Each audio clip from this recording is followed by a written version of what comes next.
इनके दिए हुए भाषण आज भी इतने महत्वपूर्ण है जो 1930 और 40 के दशक में हुआ करते थे। एक दूरदर्शी व्यक्तित्व जब 4-5 दशक तक एक संस्था के साथ बंद कर शिस्तबद्ध तरीके से काम करता है तो बहुत अच्छे परिणाम आते हैं। पूजनीय गुरु जी का जीवन उसी का बहुत बड़ा उदाहरण है।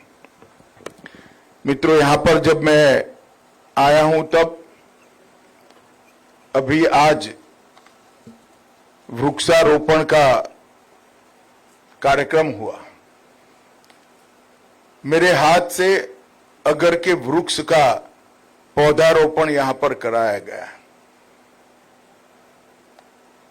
2019 से लेकर आज तक हमारे सभी सीएपीएफ ने जवानों ने लगभग 6 करोड़ 40 लाख वृक्षों को लगाने का काम किया है। इस साल हमने थोड़े कम वृक्ष लगाने का निर्णय किया है। इस साल हम 40 लाख से 60 लाख वृक्ष लगाने वाले हैं, परंतु हमने ये तय किया है कि लगाए हुए वृक्षों में से जो वृक्ष बच नहीं पाए वो सबको पुनः लगाने का काम इस वर्ष में हम करने वाले हैं। और अगले साल हम सबका एक सामूहिक संकल्प बनने वाला है कि अगले साल एक ही वर्ष में सीएपीएफ के जवान 2 करोड़ से ज्यादा वृक्षों का लगाने का काम करेंगे और पर्यावरण की और देश की सेवा करेंगे। आज विश्व पर्यावरण दिन है। हम सब जानते हैं कि विकास की अंधी दौड़ ने पर्यावरण को बहुत बड़ी क्षति पहुंचाई है। प्रकृति का दोहन करने की जगह प्रकृति का शोषण करने की वृत्ति ने, ये मानवीय स्वभाव ने पूरी पृथ्वी को खतरे में डाला है। पृथ्वी का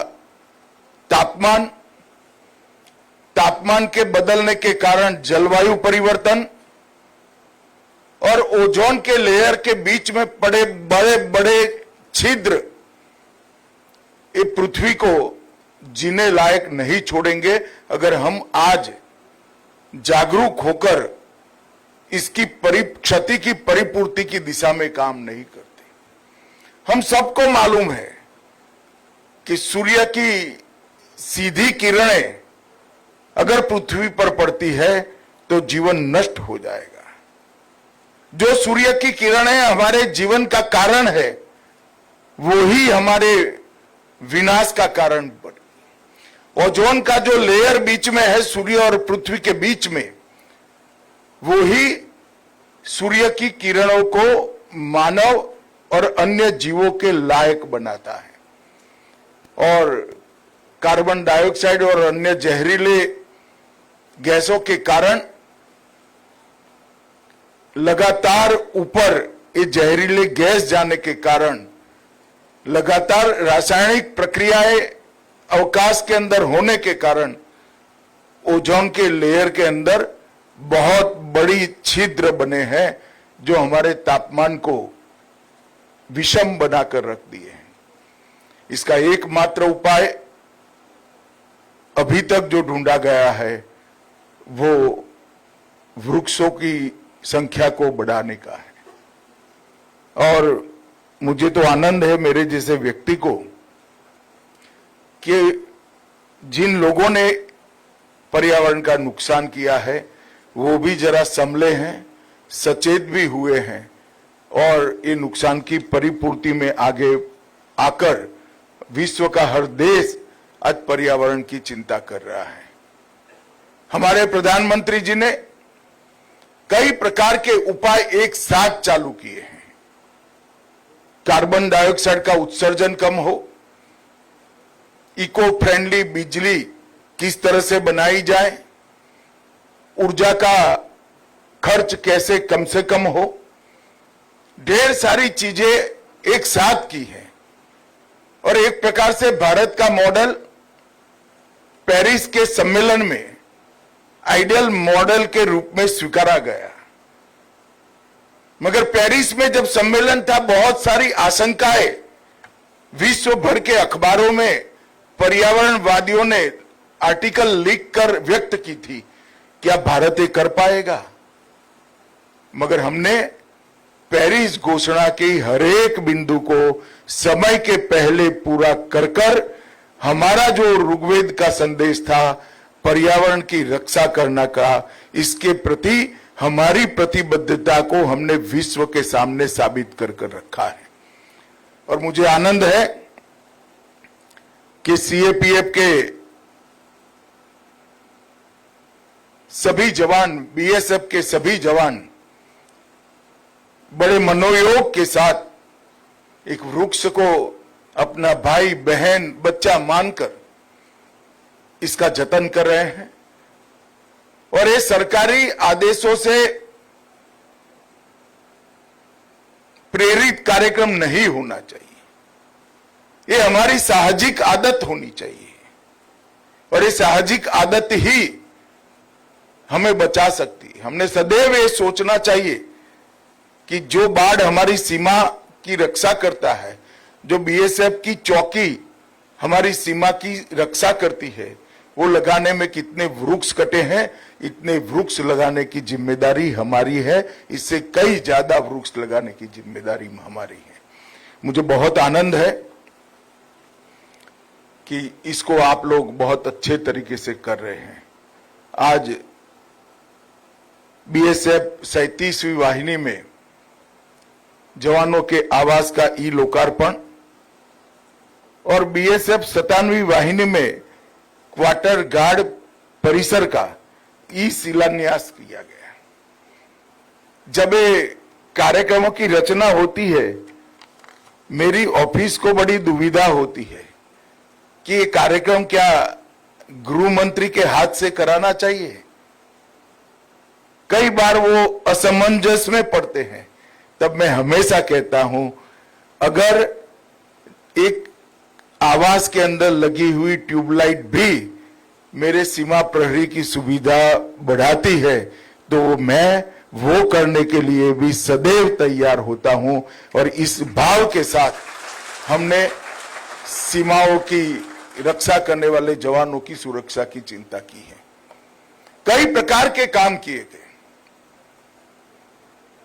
आपके स्वास्थ्य की चिंता, आपके परिवार के स्वास्थ्य की चिंता, आपके परिवार के रहने के मकान की चिंता, इसके लिए एक प्रकार से एक बहुत बड़ा डेटा बैंक बनाया गया और इलेक्ट्रॉनिक पद्धति से आवासों को चिन्हित किया गया। क्रॉस सीएपीएफ भी उसका देने का निर्णय किया गया।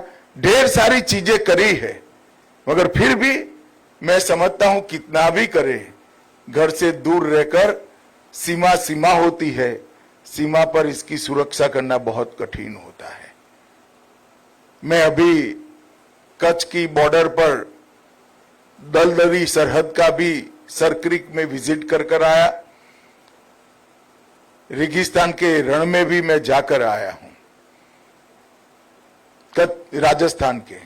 और आज यहां जहां मलेरिया होना स्वाभाविक है, बहुत बारिश होती है, ऐसे क्षेत्र में भी मैं आज आया हूं। मैं जानता हूं आपकी कठिनाइयां क्या हैं। कठिनाइयों को आपको सरकार कितनी भी सुविधाएं करे, इसको सहन ही करना पड़ेगा। परंतु मैं एक और बात बताने आया हूं। मैं बचपन से लोगों के बीच में रहकर काम करता हूं। ये आपकी कठिनाइयों का संज्ञान कोई मंत्री या सरकारी बाबू लेते हैं, इससे अनेक गुना संज्ञान देश की जनता लेती है। बीएसएफ का नाम लेते ही उनके मन में एक सम्मान का भाव आता है, अहोभाव आता है। वो बताता है कि आपकी कठिनाइयों को देश की जनता देख भी रही है, महसूस भी कर रही है, और आपके तप, त्याग और एक प्रकार के समर्पण को एक्नॉलेज भी कर रही है। मित्रों, आज हम यहां आए हैं तब बीएसएफ के पास जितनी सीमाओं की सुरक्षा का जिम्मा है, पाकिस्तान बॉर्डर और बांग्लादेश बॉर्डर, इतनी विस्तृत बॉर्डर में हर सीमा का एक अलग प्रकार का चुनौती है। कहीं नशे का व्यापार है, कहीं पर ह्यूमन ट्रैफिकिंग का सवाल है, कहीं पर हथियारों के स्मगलिंग का सवाल है, कहीं पर ड्रोन से ड्रग की ट्रैफिकिंग और नकली करेंसी की ट्रैफिकिंग होती है। हर सीमा के अपने अलग अलग प्रश्न हैं। हमने तय किया है कि बीएसएफ जहां जहां है, एसएसबी जहां जहां है, वहां पर स्मार्ट बॉर्डर का निर्माण करना और एक चतुष्कोणीय सुरक्षा रणनीति के तहत स्थानीय प्रशासन को साथ में लेते हुए, टेक्नोलॉजी को साथ में लेते हुए, हम आपके परिश्रम को साथ में लेते हुए सीमाओं को एकदम अभेद बनाना। और इस स्मार्ट बॉर्डर का कंसेप्ट फाइनलाइजेशन के स्टेज पर है। इसका पायलट प्रोजेक्ट आने वाले साल में हम निश्चित रूप से इंट्रोड्यूस कर देंगे। एक साथ देश की अलग अलग सीमाओं पर 7 या 8 जगह पे पायलट प्रोजेक्ट्स दिए जाएंगे। परंतु मैं चाहता था कि मेरे साथ भारत सरकार के गृह सचिव, डीआईबी और सीमा सुरक्षा बल के डीजी सभी एक बार ये सीमाओं का प्रत्यक्ष अपनी आंखों से देख ले, जवानों से थोड़ी चर्चा भी हो जाए और इसके आधार पर एक संपूर्ण पायलट प्रोजेक्ट बने। पायलट प्रोजेक्ट में से जो टिथिन प्रॉब्लम आएंगी, जो कमियां आएगी, जो छिद्र आएंगे, इसको पूरा कर कर पूरी सीमा को स्मार्ट बनाने की दिशा में हम आगे बढ़ेंगे।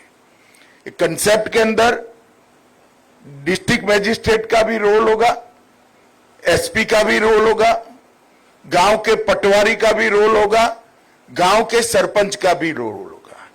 जब तक सीमा के प्रशासन को, सीमा के जिलों के और गांव के प्रशासन को हम समाहित नहीं कर सकते, हम सीमा को अभेद नहीं बना सकते हैं। हम आइसोलेशन में सीमा की सुरक्षा की कल्पना करते हैं तो वह कल्पना अपने आप में बेमानी है, कभी सफल नहीं हो सकती। जब आपके जितनी सजगता से ही गांव का पटवारी, गांव का पीएसआई, जिले का डीएसपी और जिले का कलेक्टर सीमा की सुरक्षा के लिए काम करेगा, तभी हम सीमा को पूर्ण रूप से सुरक्षित कर पाएंगे। त्रिपुरा फ्रंटियर हमारे लिए बहुत महत्वपूर्ण फ्रंटियर है और इस देश की इस प्रकार की सीमा की सुरक्षा करता है जो देश के एक कोने में आए हुए त्रिपुरा राज्य से सटी हुई है। जनसांख्यिकी का परिवर्तन, चाहे त्रिपुरा हो, चाहे पश्चिम बंगाल हो, चाहे बिहार हो, जनसांख्यिकी का परिवर्तन हम सीमा के छिद्रों के माध्यम से नहीं होने देंगे। ये हमारा अटल विश्वास है और अटल संकल्प भी है। ये जनसांख्यिकी के परिवर्तन को रोकने के लिए बाड़ लगाई गई है। बाड़ को भी आधुनिकीकरण करने के लिए लगभग 650 किलोमीटर की बाड़ 15 वर्ष से पुरानी है। उसमें से 119 किलोमीटर नई बाड़ की भी हमने घोषणा कर दी है, मंजूरी दे दी है। मैं जब गृह मंत्री बना उसी वक्त 2019 दिसंबर में मैं बीएसएफ मुख्यालय गया था तब नई बाढ़ की संकल्पना को और डिजाइन को मेरे सामने प्रस्तुत किया गया था। मुझे आनंद है कि इसका पहला फेज अब शुरू हो चुका है। आपकी सुविधाओं के लिए सीमा चौकियों की बिजली आपूर्ति, ग्रीन एनर्जी इनिशिएटिव, जवानों के लिए सुरक्षित पेयजल, इस सब के प्रोजेक्ट न केवल चालू है, बहुत बड़ी संख्या में हमने इसकी परिपूर्ति कर दी है। और एक प्रकार से 3 साइड से त्रिपुरा सरहद से घिरा हुआ संवेदनशील राज्य है, आप लोग इसकी सुरक्षा कर रहे हैं। मित्रों, प्रधानमंत्री जी ने हम सब के सामने एक लक्ष्य रखा है। देश के 140 करोड़ की जनता के सामने एक लक्ष्य रखा है कि 2047 तक ये देश को पूर्ण विकसित देश बनाना है। अगर 2047 तक इस देश को पूर्ण विकसित देश बनाना है तो सबसे बड़ी जरूरियात है, देश को सबसे पहले सुरक्षित देश बनाना चाहिए। मैं जब सुरक्षित देश कहता हूं तब कोई प्रकट प्रकार के युद्ध से बहुत बड़े खतरे हैं ऐसी बात नहीं करता हूं, मगर क्या हम देश को स्मगलिंग से सुरक्षित कर सकते हैं? ह्यूमन ट्रैफिकिंग से सुरक्षित कर सकते हैं? देश के युवाओं को नशे से सुरक्षित कर सकते हैं? देश के अर्थतंत्र को फेक करेंसी के व्यापार से बचा सकते हैं क्या? ये सभी चीजें बीएसएफ के चार्टर में होनी चाहिए और है भी, परंतु हर चीज के लिए सुरक्षा का उपाय हो, ऐसी स्मार्ट सुरक्षा ग्रिड बनाने का काम अब भारत सरकार ने हाथ में लिया है। मैं स्मार्ट बॉर्डर की परिकल्पना जब रखता हूं तब मवेशी तस्करी से लेकर हर प्रकार की तस्करी स्मार्ट बॉर्डर को परिकल्पना में समाहित होती है। ये सभी चीजों से देश को सुरक्षित करना चाहिए और मैं मानता हूं कि हम सब की साझी जिम्मेदारी है। बीएसएफ के जवानों ने अब तक बहुत अच्छा काम किया है, मगर बाढ़ की सुरक्षा के पूरे कंसेप्ट को अब बदलने की जरूरत है और हमारी कार्य संस्कृति को भी बदलने की जरूरत है। जागरूकता सीमा पार से आने वाले व्यक्ति के बारे में सिर्फ काम नहीं करेगी, ये पर्याप्त नहीं होगा। हमारी जागरूकता सीमा पार से आने वाली हर दूषण को जो हमारे समाज को प्रभावित करते हैं, इससे देश की रक्षा करना, सीमा की रक्षा करना हमारा दायित्व होगा। तो सीमा सुरक्षा का स्मार्ट फेंसिंग का कंसेप्ट और चतुष्कोणीय सुरक्षा ग्रिड का कंसेप्ट, ये आने वाले दिनों में सीमा की सुरक्षा करने वाले हर सीएपीएफ का, चाहे आईटीबीपी हो, चाहे एसएसबी हो, चाहे असम राइफल हो, चाहे बीएसएफ हो, उसका एक कार्य संस्कृति बने, इसके लिए हमने शुरुआत की है और उसी के एक हिस्से के रूप में आज मेरी लंका मुरा की चौकी पर आप लोगों से बातचीत हो रही है। मित्रों, मेरी अनंत अनंत शुभकामनाएं आप लोगों के साथ है। मैं हर बार जब बीएसएफ के कार्यक्रम में जाता हूं तब कहता हूं, पूरा देश की जनता और विशेषकर भारत का गृह मंत्री रात को सो पाता है क्योंकि आप बॉर्डर पर रात को जगकर हमारे देश की सुरक्षा कर रहे हैं और ये बहुत बड़ा आपका काम है। इसको बड़ी देश की जनता बड़े सम्मान के साथ देखती है। भारत सरकार का गृह मंत्रालय भी इस स्पिरिट को और आपकी कठिनाइयों को बहुत अच्छे तरीके से समझते हैं। फिर से एक बार सभी को मेरी बहुत बहुत शुभकामनाएं। Vande Mataram.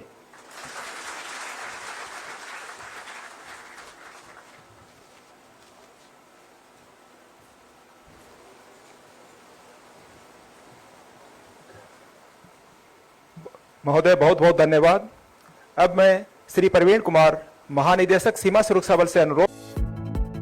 Shape your future with technology at NALED Agartala. Under NALED, deemed to be University of Ministry of Electronics and IT, Government of India. Admissions for the 2026 to 27 academic session is going on. Choose from industry-focused programs including Diploma in Computer Science and Electronics Engineering, BCA, BTech in Computer Science and MTech in Data Engineering. Experience modern learning with advanced labs, expert faculty, paid internships, placement assistance, startup support, transport facility, and hostels for boys and girls. Tuition fees are free for SC and ST candidates. For enquiries, contact 0381 239 1010 or 8794 822 459. इस अक्षय तृतीया स्वर्ण कमल लाया है स्वर्णाक्षया offer 14 अप्रैल से 2 मई तक। पाइए diamond jewellery पर 100% making charge of और gold jewellery पर 30% मेकिंग चार्ज ऑफ। हर खरीदारी पर अश्योर्ड गिफ्ट्स, साथ ही जीतिए 2 गोल्ड नेकलेसेस, 11 गोल्ड कॉइन्स या 5 डायमंड रिंग्स लकी ड्रॉ में और अपना पुराना सोना बदलिए पूरी कीमत पर। आज ही विजिट करें स्वर्ण कमल ज्वेलरी, अगरतला, उदयपुर और Dharmanagar. TNC apply. Agartala-ni Bagbario Rajarsi College of Education and Skill Tongo o College Tripura haste ni kaisa kahamko college tangai hingke o college o rungsrungna ni logi kaham skill frungjago 2026 ni simi 2027 BC ni admission jengai rijaka oro BSc tai BA ni logi AI AutoCAD Electronics Computer Hardware skill bo srungna ni sep rijago tei o college o scholarship tei installment by semester fee rina ni bo shep tongo tei girls hostel ni bo shep tongo admission ni bagai tini no chungbai kerengdi chini website ni mung www.rajarsicollege.in